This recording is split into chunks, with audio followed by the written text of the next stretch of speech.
This is Phantom Electric Ghost, and we're live on the air for the first time with Jennifer Chapman. Welcome to the Phantom Electric Ghost podcast. Yeah, thanks for having me. I appreciate it.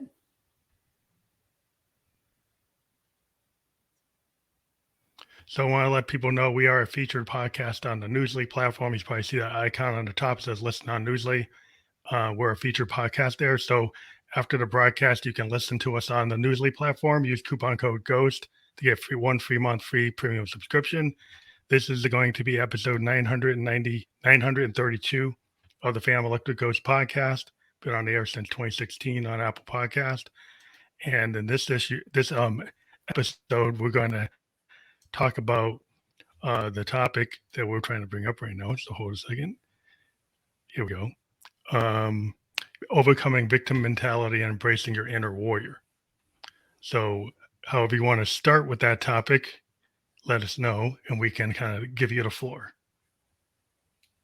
Thank you. Yeah, it's I'm extremely passionate about it, and as a certified life coach and speaker, it's certainly my signature topic, whether it's a workshop or a talk that I'm giving. And it all came to me when I suffered my own life challenge 6 years ago, when I suffered a life-changing stroke at age 34. I was in corporate sales, and so it's been a 6-year journey of physical, mental, and emotional recovery. And through this process, when I knew that I was going to shift from, a career into this calling that I now have to coach, I have interviews and I have several conversations a week with people all over the world. And I would unintentionally be called a stroke victim.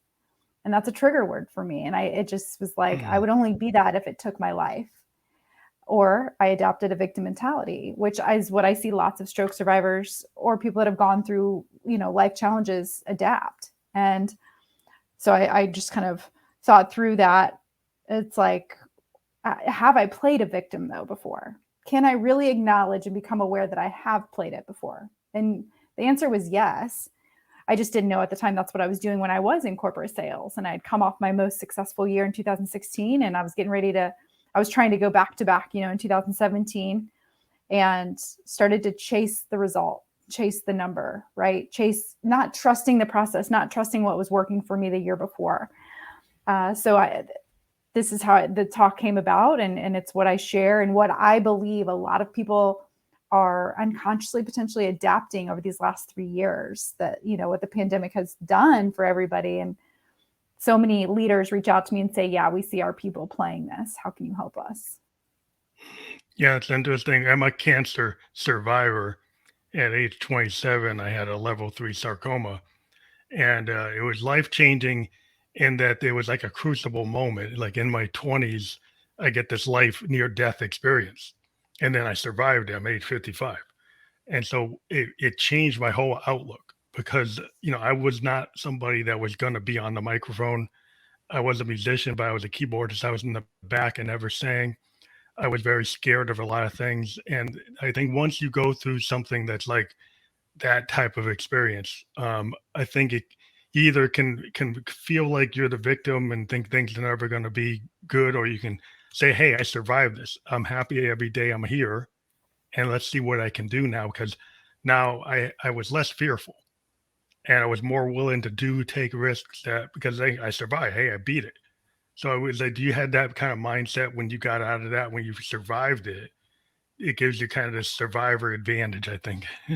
Yeah, thanks for sharing that. And yeah, I think it definitely took me a couple, 2.5 years to get there, truthfully. And it was through probably a little over a year after my recovery, and I had done all the physical rehab and therapy to get to where I am. And I'm very thankful and blessed that physically you would never know that I've had a stroke. All my deficits are non-visible to the eye. So it's something I adapt with internally every single day. I will say I struggled most though, physically or mentally and emotionally, because I went back to corporate sales and I was trying to do what I did before, and it didn't feel the same at all. And also I was living with fear and anxiety of, am I going to have another stroke? Oh, yeah. There's that game I played with myself for probably a year. And I hired a life coach in 2018, and she's the one that really helped me understand the purpose behind this and that there was reason for it. And helped me really create and shift the perspective that I needed, that I carry with me to this day. Yeah, I've talked to some, people who are coaches and writers and thought, people who think about that whole thing, I keep on chasing, that kind of keep on creating new goals. Because people say, oh, I want $1 million. Then they want $2 million. Right. Then they want like this. It's like, well, what is it that you really want? Why do you want the $1 million? That's right. Because that's the thing is like, why do you want it? Could you actually be happy if you got respect? If you felt safe, if you felt like all your needs were being met, maybe it isn't $1 million that you need. It's just the ability to be independent and maybe be your own boss. And maybe that's not $1 million. That's owning your own small business and being in charge. And so like people start to really question it when they get like a life coach or they get a mentor or they get a therapist and they start uncovering like what is it that you're chasing. Yep. Yeah, well said. Look at you doing some life coaching. That is certainly what we try and support our clients to get to is like, what's that deepest desire? What's under when you say, I want to be in a relationship, or I want the promotion, or I want to make $1 million. It's the why behind that. And can we help support you in getting to that why first from the inside that will then attract everything that you may want on the outside? Also, I wonder, like in my business, like, well, I'm an artist. I'm a music producer. I'm a creator. And what I find like a very interesting problem is people trying to aim for perfection. Yep. And I've always told people a lot of times, like your idea of perfection is you want to copy something. And like what I try to tell artists is like your own voice, your own original idea is actually probably the most valid thing you have, right? And so you trying to be somebody else, you're probably never going to actually be that person. You'll get close, but you're not them. So wouldn't it be better to be the best version of yourself and just make you sound better and take everything about your demo and make it better? And I see that what I found in parallels in other types of work that aren't creative, where I see people doing the same type of thing, that they don't kind of they spend too much time trying to clone somebody else How instead of exhausting being is that? original. Right. Right. It's like,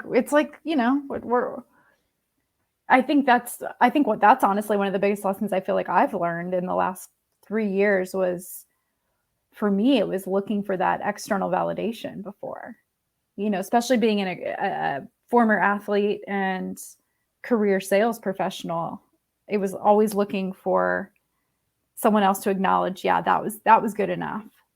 Yeah, that was great. Yeah, you achieved your goal. Then it was kind of like, yeah, okay, I did, versus just looking in the mirror and being satisfied with whatever I accomplished that day or within that, tennis match or monthly goal that I hit.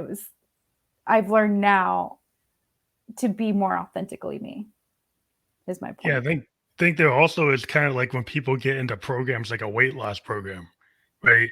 Yeah. And then you get into a really strict program and suddenly you mess up the diet. And so then you have some people who are so strict that you got to start all the way back from step one versus knowing that you're not perfect as a human being. And if something that seems more doable is something that you can recover from that error, right? Like if you're a musician and you're playing and you're in a group, do you make a mistake? Do you stop and start the whole song again? Or do Mm, you learn how to recover from the miscue and still play the song? yeah, well said. And I think too, what I've learned from that is even the internal dialogue that you say to yourself, starting over sounds a lot different than starting again. Right? Yeah. Like starting over sounds like you've got to start from scratch, and that you versus starting again with the experience that you have. And a lot of Yeah. the time, depending on the industry that you're in with regards to like perfectionism or fear of failing or making a mistake or whatever that is for you, it's like more than half the time people aren't even going to know that you did. Only you are going to judge yourself for maybe what didn't go as well as you did, but no one else is going to know. If they do, they're not going to judge you for it. And if they do, and you're sound enough in who you are, you're not going to accept that judgment from them anyways. Yeah, it's kind of that recovery. It's like a jazz trio. You play in fusion. It's like you go off into discordance and you come back to something that's more melody, and it's like it's all intentional or somewhat intentional. You learn how to roll with it. You roll with the punches. There's a saying in music: are there bad notes, or Mm. are you a musician that can recover from any scale you're in and you can cross them? Which means that you've gotten so comfortable with your capability that you don't feel like you've made a mistake. He's like, oh, that's an opportunity. That Right. that miscue is an opportunity to expand my mind, like a Frank Zappa point of view, or a Prince point of view, or a Hendrixian point of view. Is you go with that thing that you didn't expect, and you look at it as a way to expand your palette rather than limit yourself. I think that's one of the prime definitions of a growth mindset versus a scarcity mindset. And I think you and I have done a lot of work and healing within ourselves to know that that's how we're going to look at a situation where I truly believe majority of human beings aren't ready to do that yet, or haven't done that, or don't understand that concept, or haven't found a way to accept that point of view. Would you agree with that? Yeah, what I've found is like I work even with other musicians. They get caught in this trap of feeling that they've got to be perfect. Yeah. And then that makes them go do 100 takes when they know when you really go back and listen to it, you get a producer and they go and say, hey, the third and fourth and the fifth version is the most authentic. And maybe it's not perfect, but it's closer to your original truth of what you were doing. The further you get away from it, it actually starts to unravel and it's not what you originally were doing. Now, if that's what you think you should put out, but what we found a lot of times is those initial takes are actually the most authentic version of what the artist was doing. And telling them that, you need to release the stuff that's in the earlier version because it's actually closer to your original Mm, vibe than where you thought. You keep on rewriting because you're not comfortable, you're scared of what people are going to think. And even when you're experienced, there are artists that get uncomfortable with their own honesty, and that's kind of an internal issue. It's like, can they really handle it or not handle it? It's how much you are willing to put yourself out there. yeah, that's good. Well said. It's interesting to hear the parallels of your industry with so many others, for sure. It's because at the end of the day, no matter if we're a coach, a musician, a sales executive, an athlete, I always say this when I speak to any group of people, or I do not care about your title or position. I'm here to talk to you as human beings. That's it. That's who we are at the end of the day. Yeah, it's that human aspect, that because of the digital world and because of all these computer assistants, people tend to want to make things, perfect. They want to go and have, the perfect resume and the perfect, piece of work, to the point where, or what are you going to use AI to write it?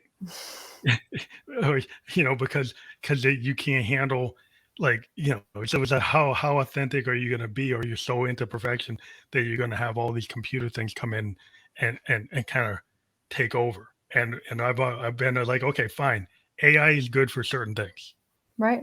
but if you're trying it like as an assistant, but not as the 90% source of what you're doing, as like an assistant to help you do certain tasks that are, maybe monotonous, or you could do something else. But if you use it for 90% of what the creative aspect is, then I'm kind of questioning, why are you doing that?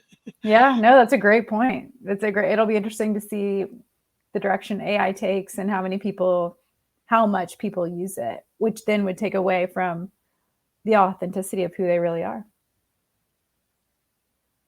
Yeah, and trying to be like perfect, or trying to write Right. something that they don't think they couldn't, then they start to use the crutch, and then how much of that is really them? Right. And so then that becomes like, well, how authentic is everybody now? Because you have Right. all your avatar is AI, your writing's AI. Is like, am I actually talking to you, or am I talking to Right. your AI assistant? Right. You're So right. like, It's going to be interesting. yeah, because you wonder you're dating, or are you talking to somebody you're taking to the AI version of that person? Right. That's scary. That's Um, true. but like, I guess what a lesson learned, I think, is a big thing. Like my other job is I'm an IT guy. I'm a Oh, software designer. And one thing that that happened between this stuff we used to do in the 80s and the 90s and the stuff we do today is we have this incremental design that's never done.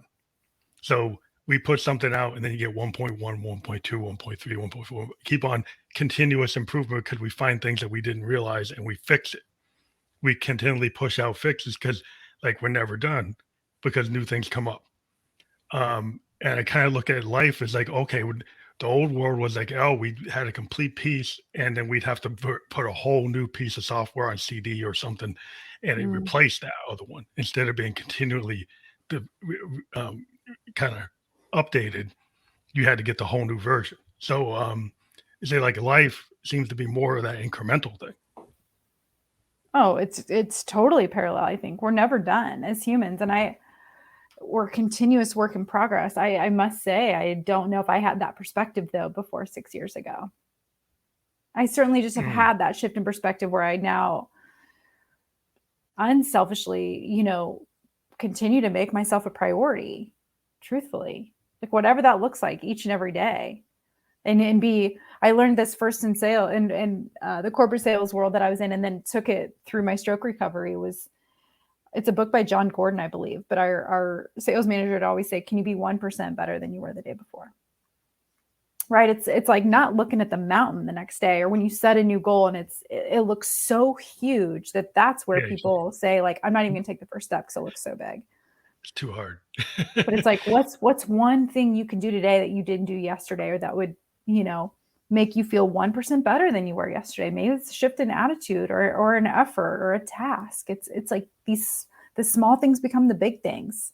And the more you do the small things on a consistent, steady basis, you will continuously see results and see yourself evolve. It's like when you manifest things, because like my big example, another artist's idea was the idea like David Bowie kind of manifest the idea like Ziggy Stardust was a made up thing. But by the time he finished that, he had actually made it come true. Mm, The whole idea of that theatrical presentation, he actually became that rock star and became that big. And it was all just because he had the kind of will to say, what happens if I use theater in music and make that part of the whole show and actually become the character like a method actor. And so he Lady Gaga does a similar type of style, but it was a different approach than just being a pure musician. It was like part showman, part artist, part actor. um and so he actually made it so because he kind of just made that story become real. I love that. And I love surrounding myself with people that do that, because it just continuously shows how powerful manifestation actually is. And again, that's a mindset thing. It's truly believing before seeing it that it's going to happen, and putting yourself in a position to be in that place even though you're not there yet, versus letting your mind control you and tell you that that's it, it's never going to happen for you. And a lot of people don't even know how much they believe their mind, and that's what's holding them back. No one else is. Their own Yeah, mind it's like does. yeah, if you think about it, when you're in school, how many kids don't raise their hand because they're scared of what the Mm, other kids are going to say, right? They're man, gonna that's they're gonna label you as a nerd, or you get the answer wrong. You get so frightened of the response, you never say anything. yep, You don't do anything.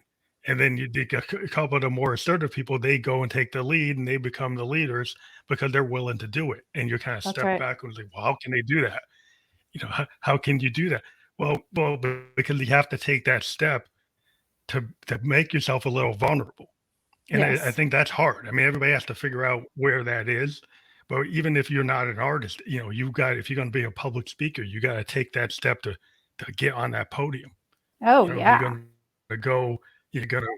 At all these different levels, it's like the same level of effort for an artist to go on stage in front of like 1,000 people or 10,000 people.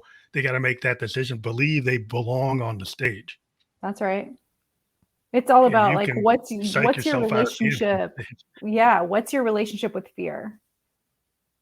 Are you going to let fear control you, or are you going to, you know, acknowledge the fear for showing up, say thanks, understand why it's there, and put it in the back seat and not let it take over the driver's seat and hold you back? And processing grief, for artists, it's like our primary motivator. Mm, And sometimes it's a problem because a lot of times as artists, our best work comes from the fact that we can take these crucible, painful moments and turn them into work. And then the problem becomes, do I have to always be in that kind of state to mm. do that work? And a lot of times our best work is when we were in that state. And then when we get happy, we don't get the same critical acclaim for our happy work versus our work when we weren't happy. That's fascinating.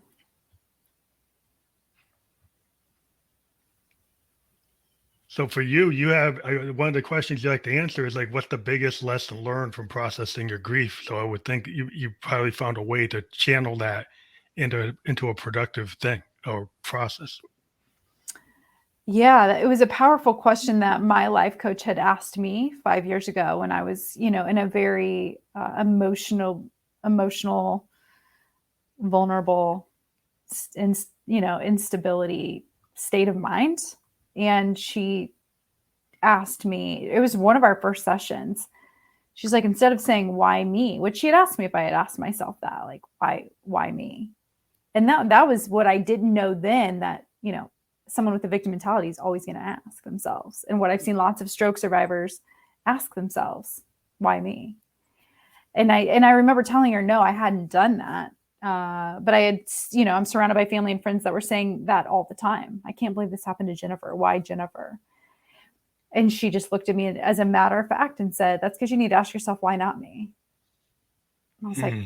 that lands differently. Let me process that for a little while. And she said, everything happens for you, not to you. And once you accept that, that's where freedom is, and that's me wrapping my head around that this having a stroke at 34 was a true gift. I certainly would not be where I am today as a business owner and coach and speaker had I not had something like that happen for me. And it was all about how I handled it. And I'm very proud of how I've handled it, all of it.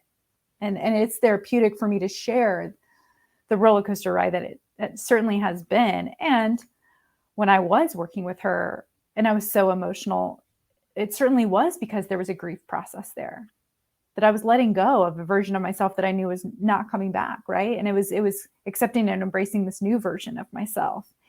And I will add to that, uh, having a stroke at 34 was not only significant in the fact of having a stroke at 34 and feeling like I was a pretty healthy woman before, when this happened, is that my mom was 34 when she passed away and I was 11. Oh, wow. So understanding and wrapping my head around grief at a young age has really been a work in progress up until this very day, truthfully. And so that all kind of came full circle when I worked with my coach, and really truthfully had not, I don't think I had processed and handled and gone through the grief until 2 years ago when I went through my coaching certification and had the opportunity to work with a high level coach and have a pretty powerful coaching session, truthfully. And that's where it all kind of came together for me.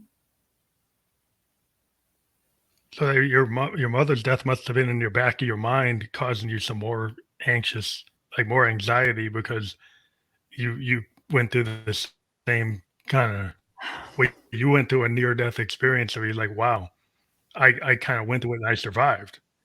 So then you're like, probably, well, you said you were kind of worried you're going to have another one. Yeah. Yeah. And because they didn't know why I had my first one. So they were, I was continuously going to doctors and Mhm. trying to figure out answers and, get answers. And that took a year and a half for them to do that. So it made sense that I was living with so much anxiety, although at the time I did not know that's why. And also Hmm. that there was a lot of just stuck energy within me, right? Like we're all walking around as energy. And I would feel safe to guess that these last 3 years of going through an international pandemic that no one, we've all now dealt with something pretty massive that I believe has only elevated or amplified anything else that you have not dealt with yet. If you Yeah, have not healed from something, resolved something, healed from something, if you haven't, it's going to continue to show up in your present life until you're ready to face it. it A lot of people aren't compounds ready it. to face it. Yeah. Yeah. Well, I think that's why you have so much anxiety and so many people who are kind of keyed up because they didn't, they had this unresolved issue and then this other thing comes that's a crisis on top of a crisis they haven't addressed. So 100%. then, yeah, then that causes all kinds of stress and all kinds of, I'm a sociology major, it's causing all this macrocosm behavior, but you haven't dealt with the microcosm, which is your individual self. That's right. So you might be affected by anomie or like this, you're feeling resentful because you don't feel you're part of something or you're being pulled out of something. And then you're looking at groups of people and group dynamics are, part of what sociology is all about. And you see with the pandemic, like all this group dynamic happening, like on social, political, economic, religious, multiple layers of all these things happen. And people are kind of unconscious or think that words don't matter or think that certain things don't matter and it's they aren't as thoughtful or kind of holistic in their thinking, don't understand how things thread together, and then they're just don't have the tools to process what's going on.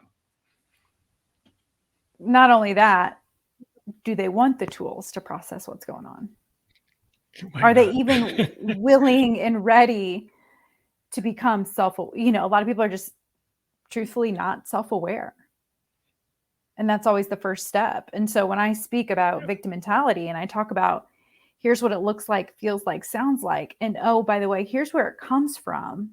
That's where it makes people uncomfortable because it usually comes from something in their past. And a lot of times it's rooted in your childhood. You are all patterns and behaviors all stem from when you're about 7, 8, 9 years old. When you're developing these relationships with your parents and school, and it's all learned behavior. Whether you want to admit it or not, whether you want to admit like, man, I'm just like my dad, although I had a terrible relationship with him, right? Because I learned this from him, or he showed me this, or said this to me, or whatever that was. That's deeply rooted in you but it doesn't have to stay that way. And so that's Yeah, always yeah, the masterful. That's where coaching's so powerful. I mean, and so is therapy. And don't get me wrong, there is certainly a place for therapy. And I tried that first. I went to a couple different therapists. It was just an emotionally draining experience for me. And I felt like I wasn't moving forward, where that's the difference within coaching, is meeting somebody where they are and helping you move forward. Although we may have to go back to kind of acknowledge this is where this comes from. But now I'm ready to yeah. up level or upgrade my way of being.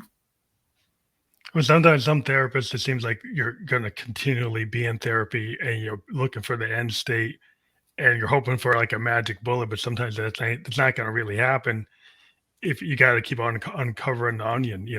Yes.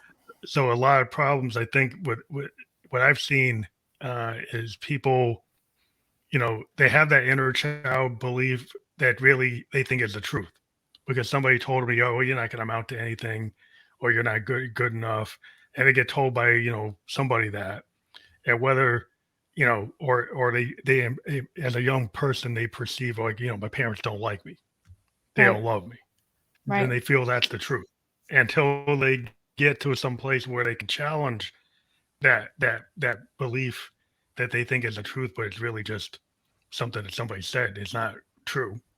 So you have to be ready to handle that. And like you said, some people are not ready to actually go at that because it's You're like right.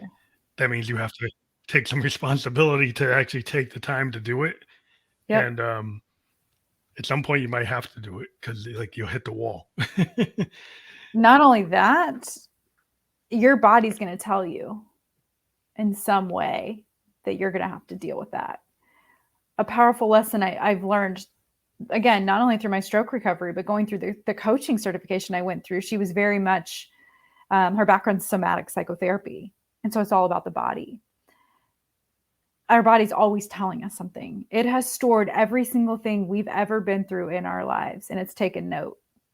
We've just been taught not to listen, right? Until we have to be reactive to something. Our body's, it's saying, just like my stroke. There were a couple of red flags a year before my stroke, and I had no idea that they were. But that was my body way of saying, maybe pay attention to this, right? Where I ended up having to be reactive. And it could have gone a lot of different directions. And so now I'm very hyper aware of what my body's always telling me. And that's an extreme example. But even, a minor example is like eating something. And your body's probably telling you, I don't like this, right? Like this hurts somewhere, right? This hurts my stomach, or I'm having indigestion, or whatever it is. But we're taught and trained to like, but it tasted so good, I'm just going to take something and hope that discomfort goes away. And I'm probably going to eat it again because it was that good. When your body's really telling you like, I don't like this. Or if alcohol, our body doesn't like it. We may like it. Yeah. But our body's usually going to tell us after a certain point, like, I don't like it. This isn't good. It hurts. Like, right. You'll get a headache or stomachache or worse. So it's really paying attention and listening to your body's way of telling you it's time to listen. It's time to wake up. It's time to be proactive in so many different scenarios. And like you said, our thoughts are just thoughts, but our minds are meaning making machines. So we're going to tie meaning to all these thoughts that mean nothing until we tie a story to it, and then get looped into that story and really believing that it's truth. When really I tell my clients, like, anytime you've got a thought come up, ask yourself, is this true? Is this 100% true? Or can I let this go? Am I judging something about it? Or is this just a misunderstanding I had? And come back to your truth, and then be able to move forward from there. Yeah, it's definitely like the truth is like, when you're like a creative person, you try to go at like your inner thoughts and put them out. So you kind of challenge yourself to put out like something that's very personal, but Right. then make it connect to the world, because then like what you're feeling, other people probably feel. And I think Totally. creative people, we have the ability that kind of comes to us, and we find it's kind of a cathartic process to put it out there. But I think for other people who don't have a way to just do that as part of their being, it seems sometimes it builds up, or they don't listen to it, or they listen to it too much, and then they don't know what to do with it other than to kind of beat themselves up. Mm-hmm. Um, and so it's like finding that you need a coach, you need a therapist, you need somebody to talk to work these things out. That it's not something that you can just like struggle through, which I think some people are kind of taught by whatever their parents believe, or their spiritual, their religion believes, that, oh, you should just like struggle through this. That's actually worth something to actually, struggle instead of trying to survive or thrive. Like, why do you have to do that? Why do you have to suffer? Right. Well, it's like, and you can't overcome anything without going through it. And I think so many people just try and overcome it and think that it's going to go away. It's not going to go away until you walk through it. And I always say, like, going through, a really hard, a big T trauma, even any trauma, right? Everybody's gone through trauma. There's a full spectrum of what trauma can be. And until you've dealt with it, it's like time doesn't heal. Right? Everybody, I mean, I think that's an old school mentality of like, just give it time. If you don't do the work along with the time, you're never going to come to a true healing. You've got to go through it. You've got to Just walk through it. passing time with no actions or no resolution or no planning, you're just gonna be perpetuating whatever was or whatever is. Yeah, and it's going to um, potentially end up feeling and being bigger than you thought that it was going to be. And then you're going to have to really face it. It could feel harder than it would have been had you just taken a little bit more action prior. And like you said, I think it's you're taught ways of doing that potentially by your parents and your upbringing and all of that. And there's just some of that's old school mentality, right? Like my grandpa was always like, suck it up. It would be uncomfortable to make, to cry in front of him. He didn't understand that. And I'm going to guess that's how a lot of dads and grandpas were, and maybe moms, depending on where you're at. Like that's just how it was. And I'm thankful that I've been in a family where it was unfortunate. We went through like a really hard loss at a young age that I saw, my dad was extremely emotional for a very long time. And so I bared witness to that. And I'm thankful that he's a sensitive guy and is not sorry to show his emotions. And that's the other thing with women, I think, is that we've been taught to hide our emotions and to apologize for when they show up. And, especially don't bring it into a professional environment. Like hide it, mask it, push it down, fight it, resist it. And I say now to women when I speak, it's like, it basically hurts to hold back tears. What's harder, right? To really like fight back the tears and hold them, push them down, or to let it out. Where that may be uncomfortable for like a couple minutes, but then you feel a lot better. And then you're able to move forward. Yeah. So, I think, we're often taught to like hide the things, that's embarrassing, or that you shouldn't show weakness, or you shouldn't, show vulnerability. But like I said, in the arts, it's like that's one of our kind of badge of honor is like we like to show the vulnerability. That's part of like it show as much vulnerability as possible, to the point where sometimes we show too much. And then it's like, think, what do we have for ourselves if we're revealing that much? So then we have to have ways to kind of work through it, because it becomes, is it cathartic, or do you end up kind of hurting yourself? So there's a balance to everything. You can't be extreme in it. Any type of behavior as human, you can get extreme at it. You can get to a point where it's not productive and it actually hurts you. Right. You can see that, within arts, it can happen that way too. I believe that. But what is it? Well, I guess there's a question is like, what does it look like to embrace your inner warrior? I think we've been talking about the fact that you were able to come out of the, be a stroke survivor and then thrive and feel more comfortable with yourself. But what is it that you do when you embrace your inner warrior? That's such one of the most powerful questions. And truthfully, through me creating this business and becoming a coach and doing my own work, when I first kicked off this warrior mentality, it was certainly very much more about, control what you can control. And it all starts with you and your mind and your thoughts, and how to shift that. And here are tools to do so. So it's certainly a mindset, comes with the mindset piece of it. However, I will also add, it's what you mentioned earlier, and where I'm becoming more comfortable in expressing what your inner warrior truly is. And it is your inner child. It's like little Jennifer. I had to meet her a couple of years ago, and I hadn't met her in a really long time. Like when I had to go find a picture of myself at 6 or 7, she's sitting here on my desk, and have a conversation with her.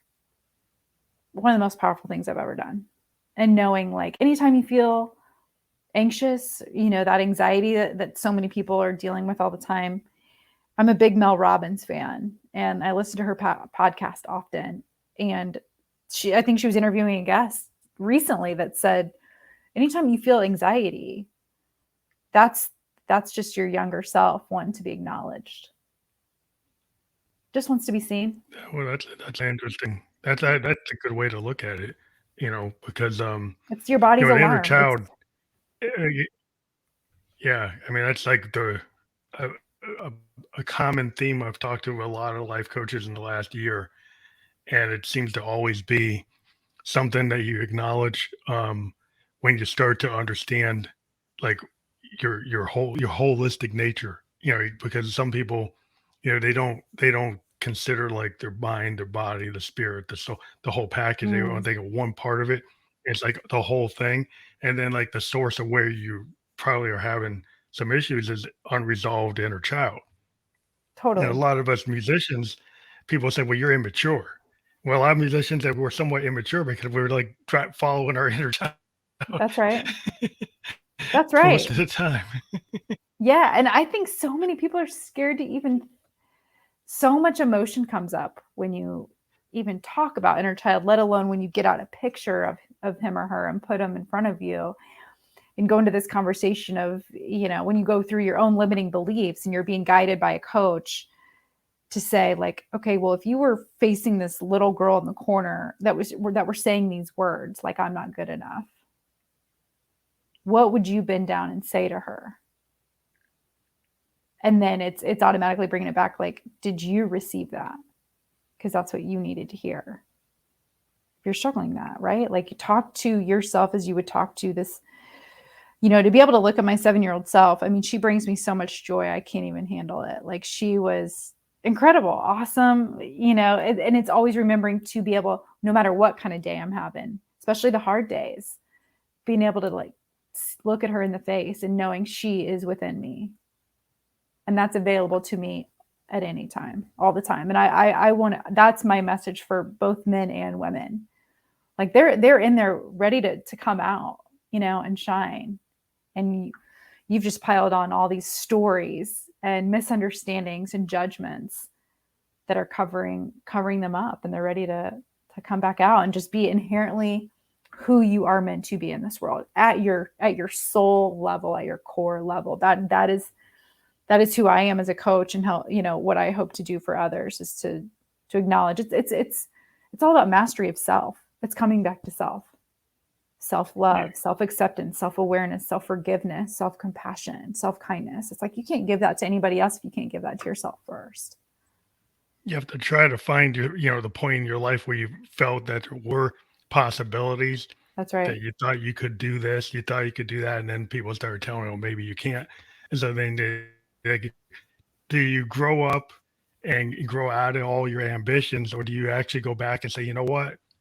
I do want to be an artist. Mm. I do want to be a photographer. I Right. do want to go out and go into that coffee shop and read poetry, or Mm. go out and try to film a film, or try to do something, go and try to, you know, learn dance, and people told you couldn't dance. It's like, well, you really wanted to do that.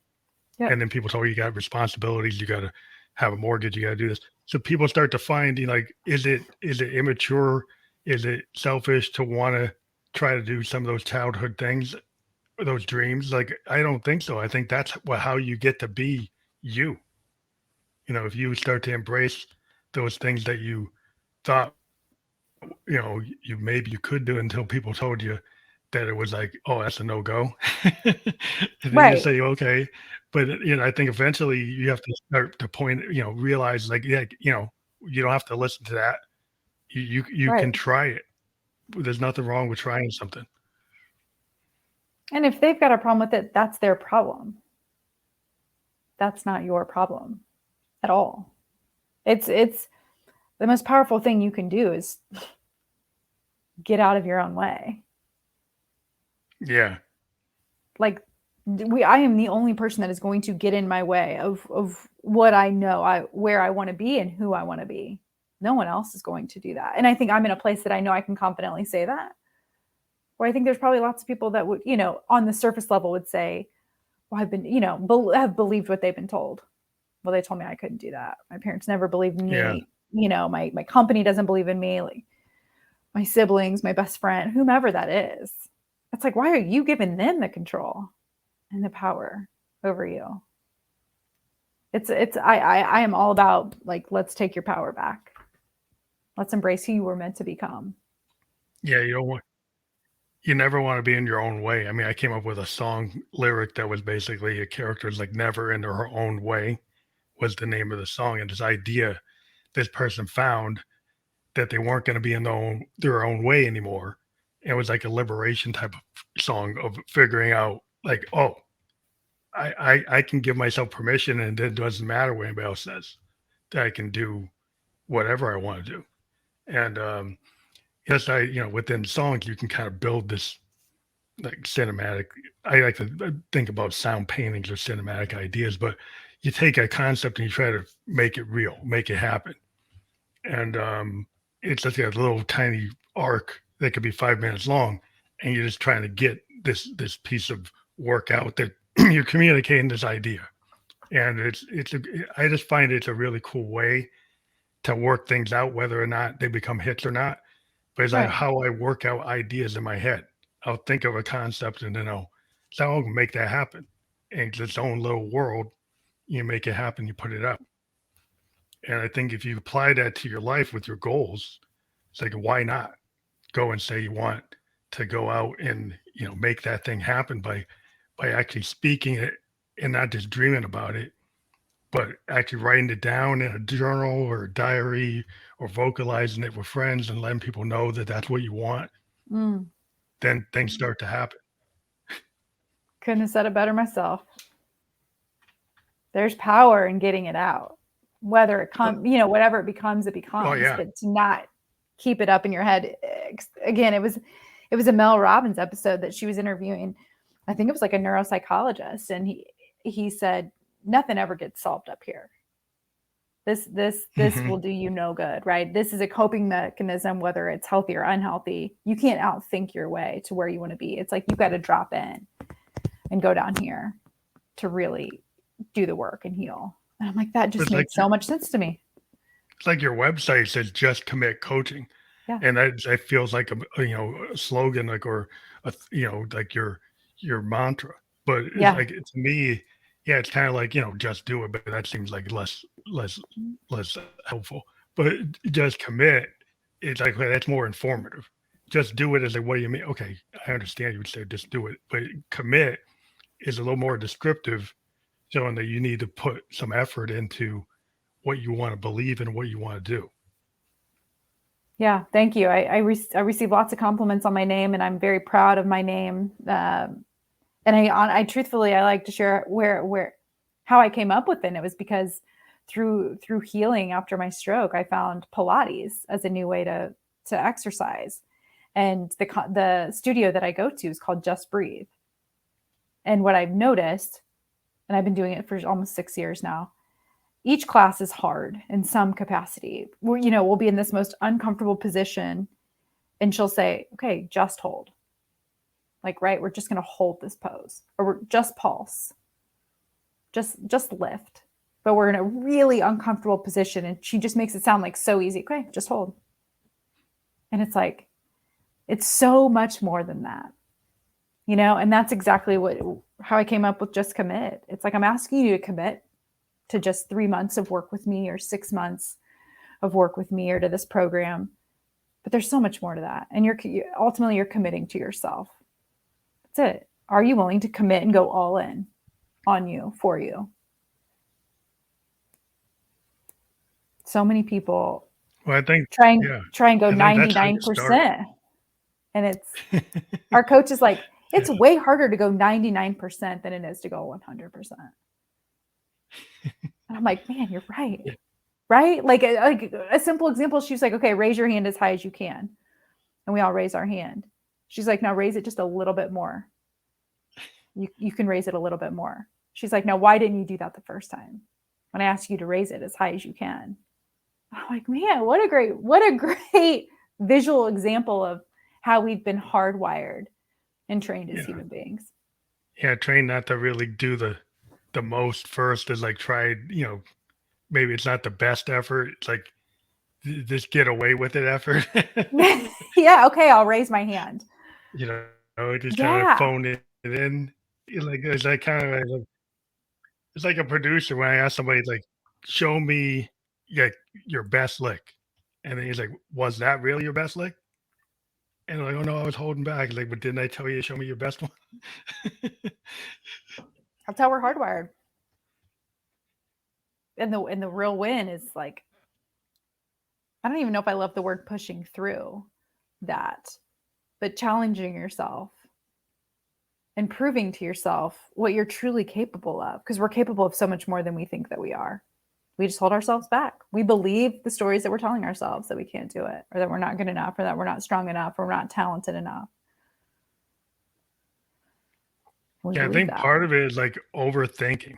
There's some things like when if you get an athlete like and they've done all that muscle memory practice, and then they do that 3 point shot, it's like automatic because they've Yes. been practicing. So you had to do that level of practice, like 10,000 repetitions to get to be an expert. Same thing like a bass player or a piano player. Once they've Right. got that muscle memory tied to their fingertips, they can do anything. And then it's a mental thing because like musically they're capable of doing anything ever. It's like the only thing that stops them is their limiting belief. Is like, oh, you know, it's a mind thing, and most of the time it's a mind thing that causes the issue. Is like either you're too much in your head, you're not in the flow, you're not Yeah. really feeling the muse, you're letting other things interrupt it. So you have to kind of get this point where you connect to that kind of real, true, like artistic or positive vibe that's going to make you get your fulfill all the things you want without overthinking and thinking you can't do it. Because as soon as you start thinking, like, oh, maybe I'm going to miss the note, then you're going to Yep. miss the note. Right. Yes. It all comes back to self-awareness. And I heard another great example of that is, are you familiar with Simon Sinek? Yeah, I think I believe I'm aware of it. He's all about the why. Know your why. But he talks about your mind, and he's like, if you're on skis and you're going down the slope and you're telling yourself, don't look at the trees, don't look at the trees, don't look at the trees, You hit the tree. all you're going to look at is the trees, right? Versus saying like, just focus down, go down the slope. You've got this. You can do this. Just focus on the hill. You, right? Like it is the mastery of self-talk and this conversation relationship we have with ourselves, because we, and using that to our advantage and our strength versus, the negative, which is the fear. Knowing your fear, and knowing it's not a fact, it's just a feeling, and paying attention to it and acknowledging it, but then putting it in the back seat and letting you still take over your steering wheel, the driver's seat. Yeah, fear seems to cause the most problems. It causes all kinds of conflicts within yourself and Totally. the microcosm and the macrocosm. All the big, you know, conflicts are always because of some kind of fear issue. Even when somebody's being aggressive, it's usually why are they being so aggressive? Because of fear. And it's Yeah, like it's their it's own all ego. about trying It's the to ego. lessen that fear and make people actually start to actually use their full capacity to analyze the situation they're in and not just be kind of reactive, kind of fight or flight. You get into Right. this fight or flight mentality because of fear, and you're Yep. not holistically thinking or looking at things in a logical way, or even harmonious way. You're just so scared. You're like animal snake brain, reptile brain to take over. Totally. And that takes a lot of work. As someone who's done a lot of work and knows that it's going to continue to take a lot of work. But it feels easier for me now, right? Because I've done this now for a few years, is paying attention to when that fear does come up, or that self-doubt, or whatever that is for me, to make sure it does not take over my day or that task at hand. And it's all about creating a new relationship with it. Like, I Yeah, see you. Thanks for showing up. It's all a protection thing. It's acknowledging it's just here to protect you. And it's worked for you in some capacity, you wouldn't still be doing it. yeah. You don't have to It's a, throw it all out. It's just a yeah, matter of like degrees of relevance. That do somebody cuts you off? Do you do a road rage? Or somebody says something that triggers you, do you go from like 0 to 100, or do you actually right. have your kind of playbook and you've actually set up your pathways to understand, hey, this isn't a situation I need to fight. This is not that. There are situations where in the future I might have to fight or flee, but Yep. this doesn't actually measure up to that. And you can assess it without fear for yourself that you have to do an immediate reaction. You know, I think that's where you start to learn, you know, when you learn how to live in that kind of world, Oh, how you fit in there. Yeah. and speaking of, I feel like at least this country right now, they are in fight or flight mode for sure. Yeah, there's a lot of problems with that. Just on the Being in roads a alone, let situation where I'm kind alone. of like the other to some people. Yeah. Yeah. Yeah, I mean, I can Yeah, get we're that. I mean, I can walk down the street and I can see people, some situations where people don't know me, and then they clench their pocketbook or something because they have a perception mm, they were yeah, given that's actually not based on anything they actually experienced, but something somebody told them. that's So right. then they've got the wrong idea, and they immediately think that there's an issue. But then if once they hear me talk, then suddenly, oh, he's not what I thought. Then I was like, Yeah. okay, it was like that's how it works. But because But of like you're comfortable in your own skin, so you don't take any of that personally, which is powerful. well, Like yeah, that you have doesn't to kind of trigger learn. you. Yeah, you have to learn how to deal with it. Why? You do. Some people don't. Some people get Right. in a situation where they get so upset by it, but it's like, you know what? That's the state of the world, Yep. and so somebody's got to be more mature about it. Thank you So, for being that y- person. that's the way you have to. Because who wants to get into fights all the time? That's not my style. But Right. um, But yeah, I think I think people need to know when they need to commit, and they talk to a life coach like yourself. And I want people who are on the audio podcast. Maybe we've been kind of referring to it. You have a website, https:// justcommitcoaching.com. And so if people click on that, what would they find there? What do they get into when you click on that? Yeah, thanks for asking. A couple of things. When you click on that, you can automatically there's a free download for you on there that just provides some tips and tools for you to try on when it comes to creating shifts in your mindset. And here are things when you start to pay attention to what you tell yourself, those self conversations, right? For example, saying like I can't or I need, try saying this instead. I can do this, and here's why I can do this, and provide yourself some examples. Or I don't need to do this, but I get to do this. Or not using the word but, actually, and using the word and. Such powerful, small, simple changes within your own dialogue are game changers. So that there's a free download there for you, as well as I offer complimentary coaching sessions. So if you've never had a coach before and you want to just explore a conversation or something's on your mind, you just schedule a call with me right there on my website. But I offer one-to-one coaching, small group coaching, and companies and organizations that are interested in supporting their teams, I offer workshops as well. And I love to speak Well, and share my story. So thank you.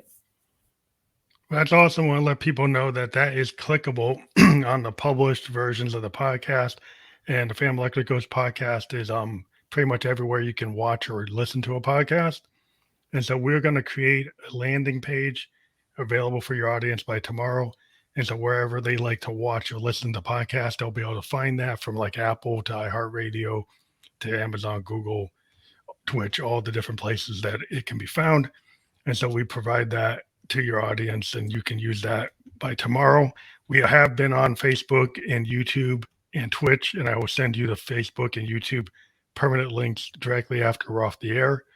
And thank you for being on the Family Electric Ghost podcast. We like to have people come on the show and speak about their area of expertise, and it's really cool to hear different voices every night. And thank you for being on the show.